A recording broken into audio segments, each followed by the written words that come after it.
If budgeting feels like a diet you always brag, this episode is for you. We will show why strict track every coffee plans cause burnout and what actually works. Build a flexible plan that fits real life, irregular income, surprise bills, and add fun money to prevent rebound splurges. Automate pay yourself first. Align money with your values and turn budgeting from punishment into freedom. Subscribe, ring the bell, and drop your favorite recipe below. Ever felt like your money just pulls a disappearing act between paychecks? You know, you set your budget, maybe download an app, you even try that cash stuffing thing you saw, and then poof, just kind of goes sideways and you're left wondering, where did it all go? If that sounds painfully familiar, believe me, you are absolutely not alone. And here's a reality check. It's actually pretty startling. Recent surveys for 2025, they show that while, a whopping 86 to 90% of Americans say they budget, an alarming 69% are still living paycheck to paycheck. Wow, 69%. Yeah. And that number has jumped from like 50% just a few years back. It's just a huge jump. It really is. It's a real head scratcher, isn't it? So many people trying to budget, yet so many are still, struggling. So today we're doing a deep dive into this modern financial paradox. Why do so many budgets, even when we make them with the best intentions, just inevitably crumble? And maybe more importantly, what are the real practical solutions? How do we make budgeting feel less like a financial straitjacket and more like, a tool for freedom? Exactly. And our mission here, really, is to cut through all the noise, all the usual advice you hear. We've looked at insights from, top financial experts, but also the real experiences of everyday users. We even dug into the latest social media trends. We want to arm you with strategies that are practical, things you can actually do. We'll look at budgeting from all sides, personal finance, sure, but also smart spending habits and even the psychology behind it all. The goal is you leave feeling informed, empowered, and hopefully a bit more optimistic about your money. And yeah, when we say deep dive, we really mean it. We've pulled insights from all over. We're talking Investopedia, the Federal Reserve Board, Forbes Advisor, Ramsey Solutions, NerdWallet, The Balance, BLS Data, Pew Research. Really? Right. And we even dove into the wild west of TikTok threads and Reddit forums to get the full picture for you. Real talk. The real talk. So yeah, prepare for maybe a few aha moments along the way. Okay, so let's kick things off with a question that sounds simple but maybe isn't. What is budgeting, really? For a lot of us, I think it starts as just, tracking. Yeah. Knowing where your money goes. Yeah. Like a shopping list for your cash, right? Right. Trying to keep tabs on every dollar. That's definitely a starting point, a common one. But if we zoom out, look at it strategically, budgeting is, it's much more than just tracking. It's really about optimizing your money, making it work for you to hit specific, meaningful goals. Maybe that's that dream trip to Bali you mentioned, or maybe it's aggressively tackling student debt, building investments, or maybe it's just making sure your spending actually aligns with what you genuinely value in life. It's less of a tracker, more of a proactive blueprint for your future. A plan. A blueprint. I like that. Okay, so let's unpack that because the world of money, it's always changing, right? Yeah. Budgeting changes with it. We've seen this explosion of tools, these amazing apps like YNAB, Mint, Rocket Money. They automate so much of the tracking. Yeah, the tech is incredible now. And then you have methods like zero-based budgeting, where literally every single dollar gets assigned a job, even if its job is just sit in savings. And of course, you can't ignore the viral trends like cash stuffing, especially popular with Gen Z and Millennials. You see it everywhere on TikTok. It feels like we should have this figured out by now. It's fascinating, isn't it? We have all these sophisticated tools, these popular methods, but at the same time, these external economic pressures are making it tougher than ever.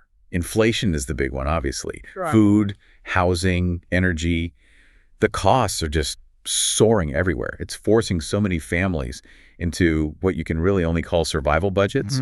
Your dollar just doesn't go as far. Yeah, that's painfully true. And then there's the gig economy effect. So many people now have unpredictable income, right? It fluctuates month to month. And traditional budgeting, the kind that assumes a steady paycheck, it really struggles with that kind of variability. Absolutely. And it's not just the economy, is it? There's this huge social pressure, too. I mean, we've all scrolled past those what I spend in a week videos, right? On Instagram, TikTok. Oh, yeah, everywhere. And it creates this intense FOMO. Real quick, hit subscribe, bell on, and let me know what you think. Oh, the fear of missing out, it makes it incredibly hard to stick to your plan when you see everyone else seemingly living it up. It makes your own budget feel restrictive. Tap subscribe and hit that bell. Like, comment below, share with friends, and stay till the end. Totally, like it's holding you back, or maybe you're just not earning enough or spending right. Yeah. It's a minefield. Okay, here's where I think it gets really interesting, and honestly where a lot of budgets start to, fall apart. Many of us set up our budget like a super strict diet. All carrots and celery, zero fun allowed. The financial equivalent of boiled chicken and broccoli every day. Exactly. We think we have to cut everything enjoyable to be good with money. But what happens? Burnout. Pure and simple. Yeah. Burnout, resentment, and then probably some kind of spending binge. Sub, bell, like, and keep watching for the full journey. Later. Precisely. Yeah. That's such a common pitfall. These overly detailed budgets where you track every single coffee, or the ones that just slash all discretionary, spending no dinners out, no movies, no little treats. They're just not sustainable. They create this feeling of deprivation, like you're constantly saying no to yourself. And that quickly leads to just abandoning the budget altogether and then feeling guilty about it. Oh, the guilt spiral. Yeah. I start feeling like the budget is punishment, not a tool to help you. Oh, man. I've heard so many stories like this. Someone says, I swear I only spent maybe like $100 eating out this month. But then they actually look at their bank statement or their app and, oh boy. The moment of truth. Right. And it's like $500 and they're just floored. And this brings up a really critical question. Yeah. Are our budgets based on reality, or are they based on wishful thinking? We tend to seriously underestimate what some call drip spending. Drip spending. Yeah, those little things, the daily coffee, the handful of online subscriptions you forgot about, those impulse buys that seem tiny at the time, it's just $5. But it adds up fast. So fast. And studies actually show over half, like 55% of people using budgeting apps still overspend. Why? Yeah. Because of these small temptations, especially with, one-click buying online. It's just too easy. Money feels abstract. Like it's not real money when you just tap your phone. Exactly. And let's just be real for a second. Life is messy. It's unpredictable. You can have the most perfect, detailed budget spreadsheet known to humankind. Color-coded and everything. Totally. And then bam, the car breaks down. Or there's an unexpected medical bill. Or even happy things. A friend gets married, you have a baby, suddenly your budget is completely out the window. You try to plan, but life just happens. Yeah. And that's a huge reason budgets fail. They often don't account for life's curveballs. A lot of people forget to budget for those irregular non-monthly things, like car maintenance doesn't happen every month. Annual insurance premiums hit maybe once or twice a year, holiday gifts, property taxes. Right, those bigger chunks. Exactly. And when those hit, and they weren't planned for, that causes budget shock. And that feeling of failure, of being blindsided, can be so demoralizing that people just give up on budgeting completely. Okay, think about this now. Have you ever bought something just because you were super stressed? Guilty. Or maybe because you saw friends doing something cool on Instagram and you felt that little twinge of needing to keep up? Oh, absolutely. The pressure is real. It's a powerful thing, right? That emotional side. It really is. Emotional spending and FOMO are like the arch enemies of a budget.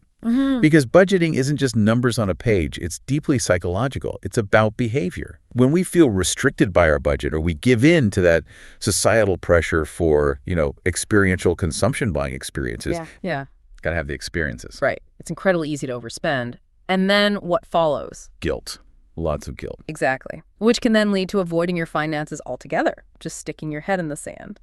And this is often where something called financial trauma can play a role too. Financial trauma. What do you mean? Well, it stems from past negative experiences with money. Maybe serious debt, maybe a sudden job loss, maybe growing up with constant money arguments. It can leave a lasting psychological impact, anxiety around money, avoidance, sometimes even compulsive spending as a coping mechanism. It's not just being bad with money, it can be deeper than that. Wow. Okay, that adds another layer entirely. And speaking of layers, what about relationships? Oh, yeah. That adds the whole other dimension, right? I've heard people say things like, look, I'm trying to cut back, I really am, but my partner, they just keep buying whatever they want. What's the point of my budget then? Oh, that's a big one. It sounds so frustrating, like you're rowing a boat with only one oar. It really is. Yeah. And if you connect that to the bigger picture, study after study shows money conflicts are a leading cause of relationship stress. And sadly, even divorce. Yeah, I've heard that too. So a budget. It's almost doomed from the start if both partners aren't on the same page. You absolutely need clear, honest communication. You need shared goals. It has to be a team effort, a collaborative project, not just one person trying to drag the other along. A united front. Exactly. Otherwise, it's just, it's set up to fail. Yeah. And that applies to families managing household money too, not just couples. Okay. Whew. We've definitely unpacked some of the biggest reasons our budgets seem to struggle, haven't we? From inflation to just being human and wanting stuff. Yeah, the struggle is real. But don't despair. Before we dive into the practical solutions, the stuff that actually works, let's take a quick moment to hear from our sponsor, Midroll Ad Placement. All right, so we've really dug into the challenges, the pitfalls, the reasons our best budgeting plans go off the rails. But just knowing the problem isn't enough, right? Let's pivot to the good stuff. Yeah. How do we actually fix this? How do we make budgets that stick? Okay, yes. Solutions time. And I think the first step, maybe the most crucial one, is just be realistic. Please don't try to go from spending, say, $700 a month on eating out down to $50 overnight. It's not going to happen. Not sustainable at all. Maybe you cut back from, 3 restaurant meals a week to 2. Start small. And please, for your own sanity, build in some fun money. Yes. This fun money idea isn't just fluffy advice. It's actually rooted in behavioral science. A realistic budget needs to have a dedicated fun fund, or maybe call it a stress release fund. Even if it's just, say, $50 a month that you can spend completely guilt-free on whatever you want. Guilt-free is the key. Absolutely. It taps into this idea of mental accounting. By pre-allocating that small amount, you're giving yourself permission. And paradoxically, that helps you stick to the rest of your budget much better. It's like a pressure valve. Prevents the explosion later. Exactly. It prevents burnout and makes you less likely to have a massive, forget this budget, spending spree when you feel deprived. It's like strategic indulgence. Okay, and here's another big one, maybe my favorite tip. Forget willpower for saving. Oh, willpower's overrated. Totally. It's a finite resource, right? By Friday afternoon, your willpower is probably shot. So instead, automate it. Yes. Automation is king. Set up automatic transfers. The moment your paycheck hits your account, boom. Money goes straight to savings, straight to investments. Treat it like a bill you have to pay, like your rent or mortgage. Non-negotiable. That pay yourself first mantra. It's not just catchy. It's a system that works because it takes the decision-making, the willpower out of it. Takes the thinking out. Love it. Right. And beyond automation, which is really foundational, the next step is finding a tracking method that actually works for you, not for your friend, not for some influencer, but for you. Maybe that's a simple spreadsheet. Maybe it's a really robust app like Wannabe that uses that envelope system idea to plan ahead. Or maybe it is the cash stuffing method. If physically seeing the cash helps you, great. The goal is visibility and engagement with your money. It's not about perfection. Visibility, not perfection. And always, always try to link your budget back to your personal why. If you're saving for that Bali trip we keep mentioning, visualize it. Picture yourself on that beach when you're tempted by that impulse buy, that emotional connection. It's a powerful motivator. Okay, and going back to the relationship thing. For couples, for families trying to manage money together, open, honest communication is it's non-negotiable. Absolutely critical. Maybe you schedule regular financial check-ins or family money meetings, like once a month, grab coffee, sit down, and just talk. Talk about goals, review income, look at spending, but crucially, without judgment. Yes, the no judgment zone is key. Make budgeting a team sport, a shared project, something you collaborate on, not something that causes conflict. This really brings up an important point. How do these general principles apply across different groups? Because people's financial realities can be really diverse. That's true. For Gen Z and Millennials, for example, they're often dealing with less stable income, maybe from the gig economy, plus that intense FOMO from social media we talked about. So for them, things like money hacks, quick tips, automation, apps focused on conscious spending, those tend to resonate really well. Okay. Then you look at, say, older adults, maybe retirees on fixed incomes. Their main challenge might be navigating inflation, rising healthcare costs. Their focus is often on maximizing the resources they have, managing risk carefully. Different priorities entirely. Exactly. And then you have Gen X, who might be squeezed in the middle, dealing with lifestyle creep, maybe paying college tuition for kids and helping out aging parents. They need strategies for longer-term, multi-generational planning. The sandwich generation. Precisely. So the core principles: track, plan, automate, find your why. They're universal. But the way you apply them has to be tailored to your specific life stage, your income situation, your unique priorities. Yeah, that makes so much sense. What's really striking is that it doesn't matter if you're, a freelancer figuring out inconsistent pay, or a family juggling daycare costs and a mortgage, or someone retired trying to make savings last. The underlying idea is the same.